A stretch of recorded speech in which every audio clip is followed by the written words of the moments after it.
Hey everybody, this is BB. What up? This is John. And this is the Chop It Up Show. What are we doing? Hey everyone, I am BB. What up? This is JH. And this is the Chop It Up Show, a podcast where we talk shop about life and business. Bam. What up? That's where the music could come in.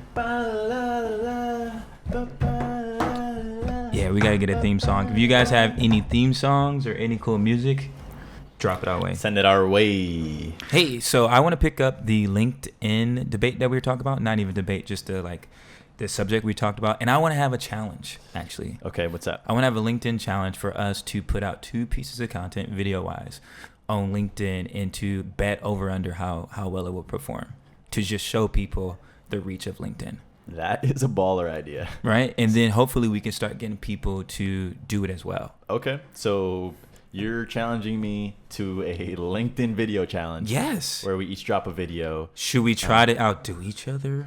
That's the whole point of a challenge. Let's do it. So I'm going to bet you that I will get more comments, more views. There we go. And more shares. This is a very intense wager starting it off. But I think that this will be, exercise for people to really get involved because you can take it on your phone. You can do regular video. You can just write. Let's extend this challenge out to the audience. I challenge anyone watching to come up with a LinkedIn video that gets more views and comments than ours. Yeah, and it's just a friendly wager. And if you win, if the other person out there wins, let's give them some Harlem Capital gear. Done. They get some fucking Harlem Capital gear. So, some tips.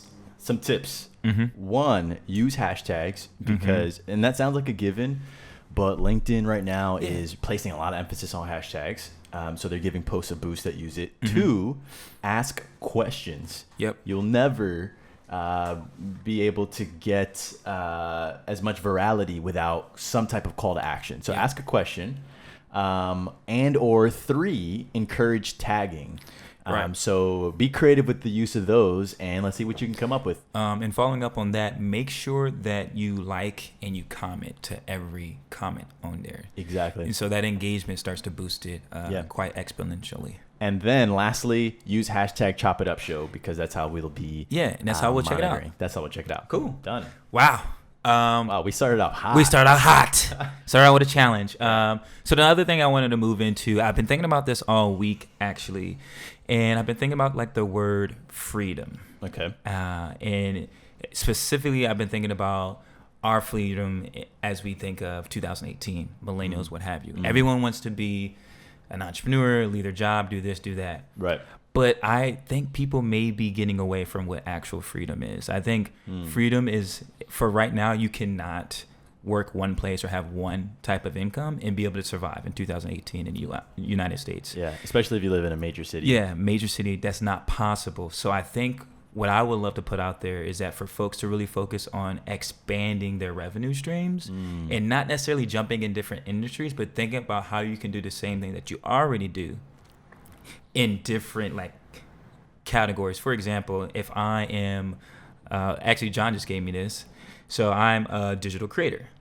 And John said, why don't you have videos that break down behind the brand of how you did every single type of brand partnership. So now I can go from Instagram and I'm on YouTube.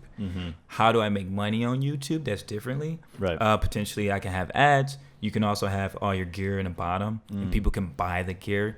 May not listen to anything I say, but this is a great shot. So I'm going to buy this camera. Right. So there's so many opportunities to get other revenue streams without have to break out and become a whole nother person. And so I think at the end of the day, something that I would take away, and Jared, one of our partners at Harlem Capital, talks about this quite a bit, where he says, when you get older, you should be living and paying your bills off of interest and other revenue streams from cash flowing assets.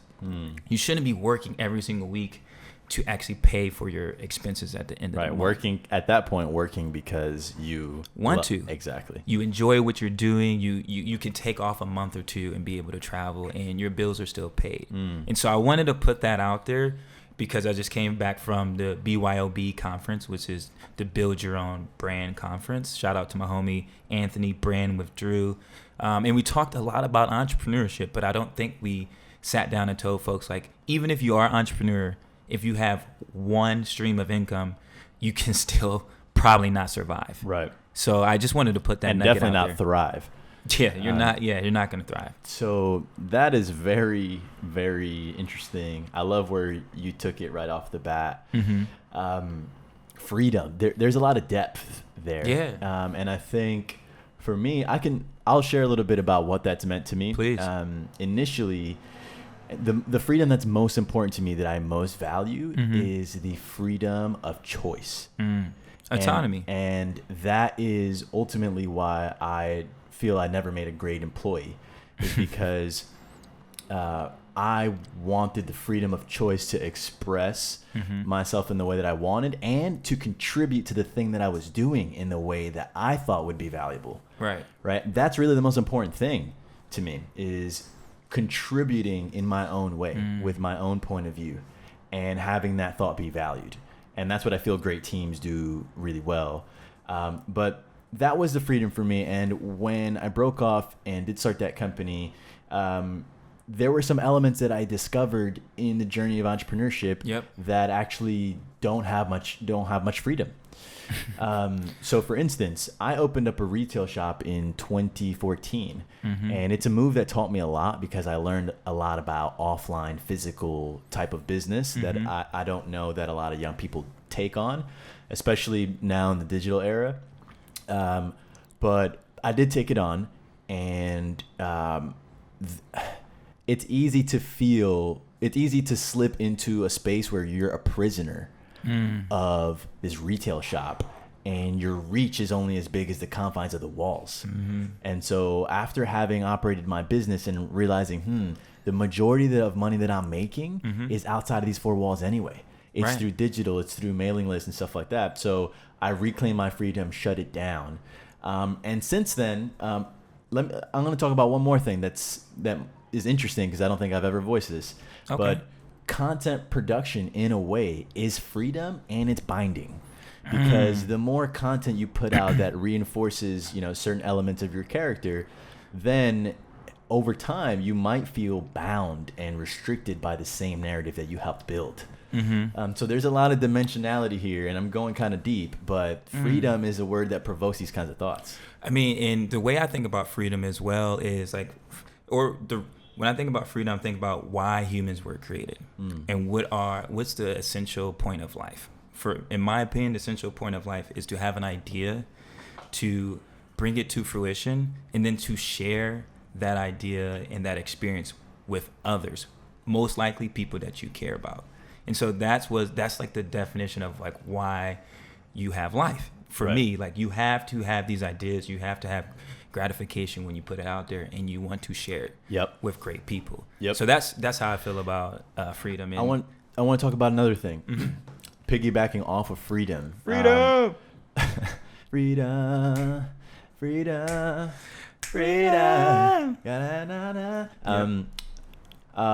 So there's a difference, in my view, between being self-employed and being an entrepreneur. How did you know? Did we talk about this? No, we haven't talked about it. Bro, but I literally just had this conversation yesterday. Really? I'm ready. You're ready. Okay, so my thoughts are, if you don't, I feel like entrepreneurs create businesses and systems that can exist without them, and that is an entrepreneur. And when you fuse that with big vision thinking, that's a special kind of entrepreneur that I aspire to be and try to, manifest in my everyday. I've felt of two minds about this. On one token, I've done that before and am striving to do it again.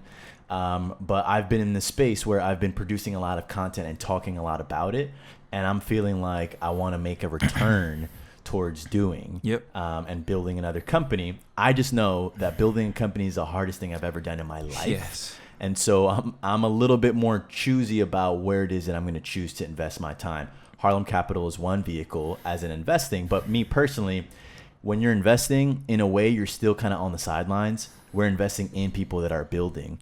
And so while I'm having a lot of fun discovering this art of investing, I know eventually I'm going to get back to building, and I wonder what that's going to be.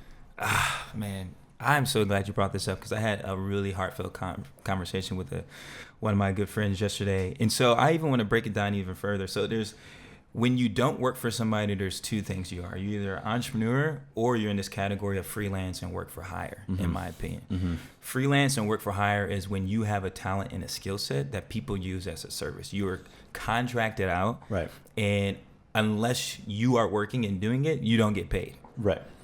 The entrepreneur is, again, I agree with you, is where you build those systems and those processes and those teams where it's wash, rinse, repeat. Right. Wash, rinse, repeat. Right. Can probably be sold. Someone else can pick it up. You can become chairman, if you will, and someone can be a CEO, COO, what have you. You can just sit back and collect some dimes and some pennies and some dollars. Now, what do you make of the two? Like, do you do you consider yourself a freelancer or do you consider yourself in the other bucket? Man, to be real, and I was thinking about bringing this up because I was interested on what your viewpoint of who we are. Yeah, we can get into that. But to be frank, man, I mean, we're really work for hire and freelancers. Like entrepreneurs, because we get to still make things out of nothing. I think that's the essence of an entrepreneur. Right. But in terms of the definition, do we fit the definition of work for hire and freelancer? I think for sure you are building out a real estate firm, and I know that could be more entrepreneurial. With Harlem Capital, we're technically entrepreneurs, but it's not wash, rinse, repeat with anything that we have. And so maybe that's the North Star for an entrepreneur, is to get to where your business is wash, rinse, and repeat. And there's people who have 30, 100 employees, maybe more, still aren't at that level. One person that I really like, I agree with many things that you said, and one thing that's cool is as we've come up, we meet different people and we observe how different people do different things. I've really liked how Marcus Samuelson has run his business. Represent Harlem, man. He's managed to find a fusion where he has a core, restaurant business. And for those of you guys that don't know, Marcus Samuelson is celebrity chef and Harlem-based restaurateur. He's a fabulous entrepreneur. We work together on some things. Cool guy. But he has built his personal brand business into a company that is rinse, wash, repeat, where he has people that specifically oversee media and COO and spending a lot of time around this machinery has opened my mind to how it is that we can grow our business. So I do agree with you. And I want to point out some things. One, right now our work is for hire. But two, what I'm enjoying right now is learning how to flex and learning how to strengthen what you can command per every type of thing that you do. For instance, I have a totally different rate as a podcast host than I do as a TV show host, that I do as a speaker, that I do as, social engagements. So right now I'm learning how to flex all these muscles and hopefully looking to secure bigger contracts that, once you have a big contract in place, you have revenues coming in so you can foreshadow and hire and really start building a team. Leverage. And so I think the point that we're getting at is when you're work for hire and when you are a freelancer, most likely your job in your best case scenario is to start building a team of people who, again, I always say this, who have superpowers. And when you go from a founder mentality to a CEO mentality, you are hiring people not to necessarily for you to tell them what to do, but you're hiring people to tell you what to do. You hire someone who's in marketing, you hire someone who's a copywriter, you hire someone who's in operations so that they can see your vision and they can tell you what the best thing to do from their expertise. Right. And I think we have to understand that, and that's the only way you can get to wash, rinse, and repeat. I think that's interesting. My take on, I think there are different styles of CEO. I was a different type of CEO. The most important thing for me was to nurture an environment where people felt that their perspective, you want to embolden people to bring what they want to the table versus, stifle that down, which is in harmony what you said. But I do like setting, the CEO's most important job is to set the vision and the direction of the ship. Those folks should be literally, the environment I feel like you're talking about is an environment where people will run through walls, will create new things and stuff out of thin air, and they just know. They have the same DNA, if you will. And that is tough. Can you say that the folks that have worked for you have had the same DNA as you? Is that something that you can say firmly? No, I haven't had that much experience with hires. There was a team at one point of 15, but it was different because I didn't have true co-founders in that business. We have some co-founders now at Harlem Capital, and it's kind of cool to see. We all have strong personalities and bring our own flavor to the table, and I think it makes us unique. All the better for it. But yeah, that was an interesting, exploration of freedom within the business. I think I ended up taking away. It's a nice reminder that, hey, we still have to build. You and I still have to build businesses around this media thing that we're doing, because right now it is being paid for X. Yeah. So I wanted to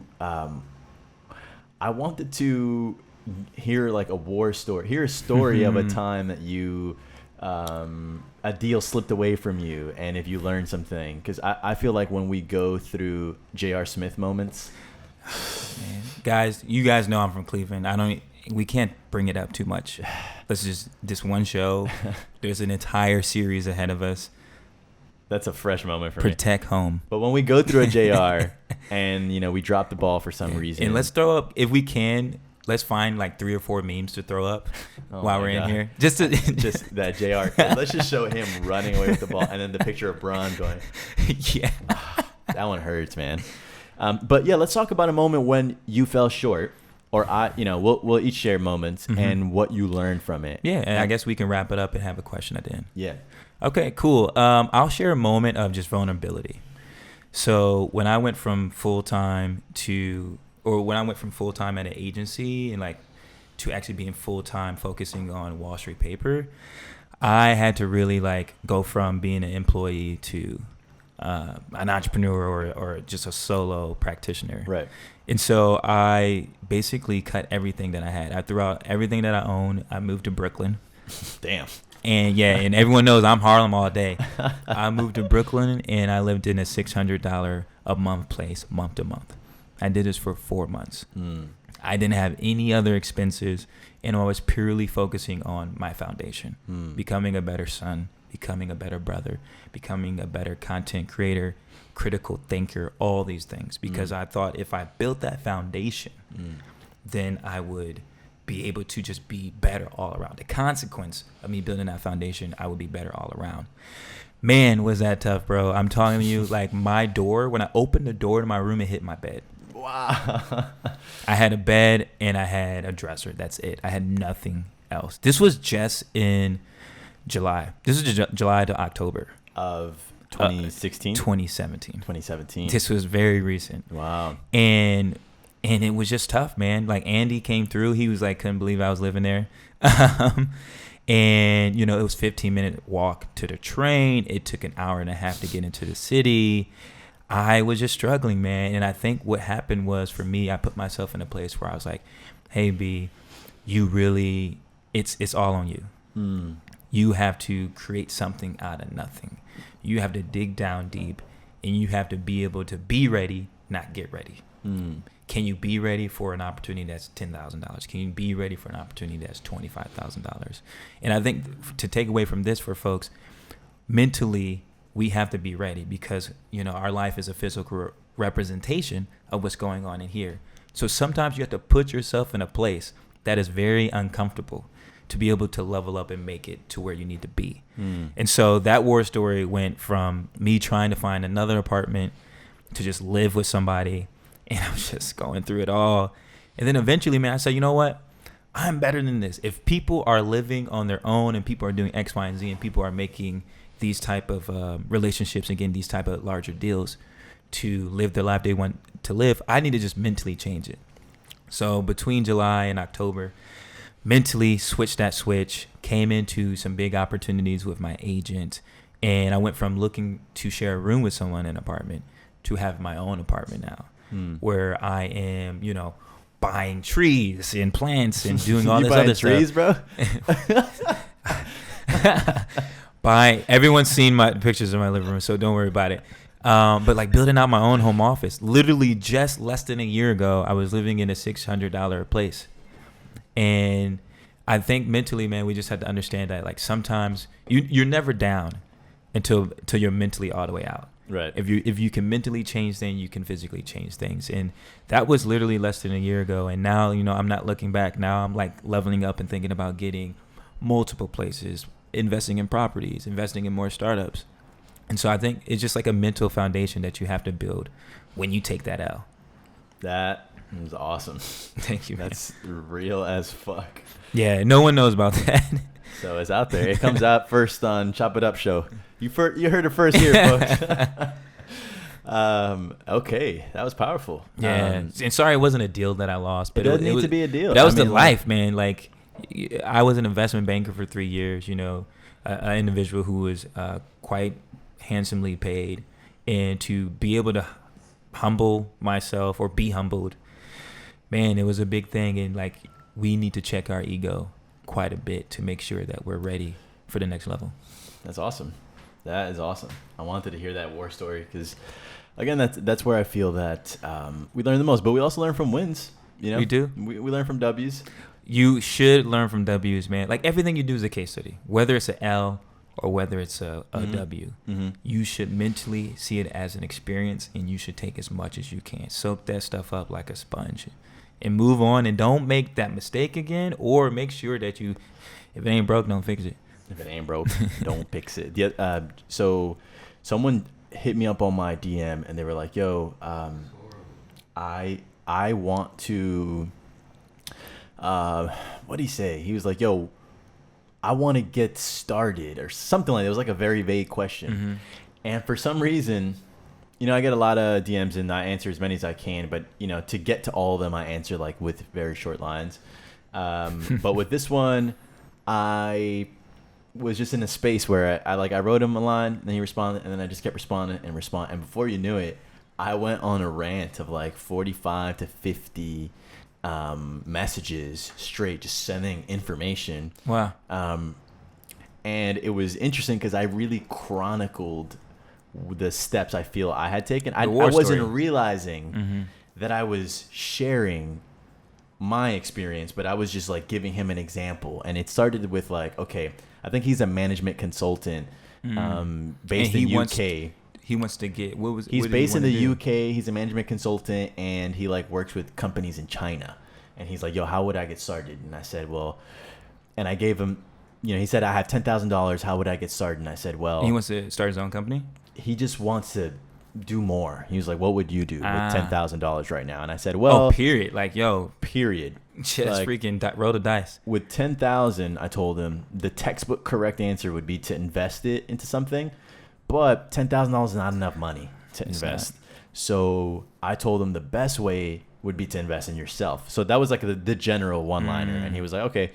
But then I brought it to life for him. I was like, okay, so what if you use that $10K to buy camera equipment and audio equipment and whatever, and you start producing content around what it is that you say? Maybe after a while, and by the way, you're going to be terrible when you start, and you're going to experiment, and you're going to get better, and you're going to get no views, and you'll fumble around, and eventually you start developing a point of view, and a show starts coming together. People listen. Eventually, a blogger might come across it and be like, this is interesting. They write a piece, and then their readers read it. And slowly over time, your audience grows. Eventually, someone might value you enough to go and have you speak. And then you go and you're speaking for a while and you're doing it for free. Eventually, someone's like, I need you to speak. And you say, dude, I can't. I'm just too busy. And they'll say, well, pay you. And you say, a light bulb goes off. I can get paid for this. Priority. Eventually, and you start weaving all these things. And it was really kind of a cool way. Maybe I'll just put all those messages and like put the screenshots together and drop it as a blog post or something. Dude, walk through it.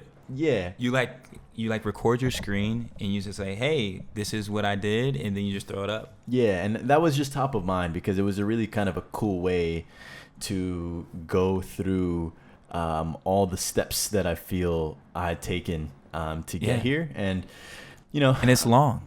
It's long. I think folks, every overnight success is 10 years in the making. I think what you just said, that's really what I felt as I was going through that. I was like, damn, it's been years. Like, we're laying groundwork and we still have so much more groundwork to lay. And it's fun to lay down the groundwork, and it's scary and it's uncertain. And there are times where I'm like, damn, I'm in way over my head. What am I doing? And then there are other times where I was like, dude, there's nothing else I could be doing. I don't even have the choice. Like, I have no choice but to do what I love to do all the time anymore. It's like, because otherwise I'd be insane. I'd go insane. I would go insane.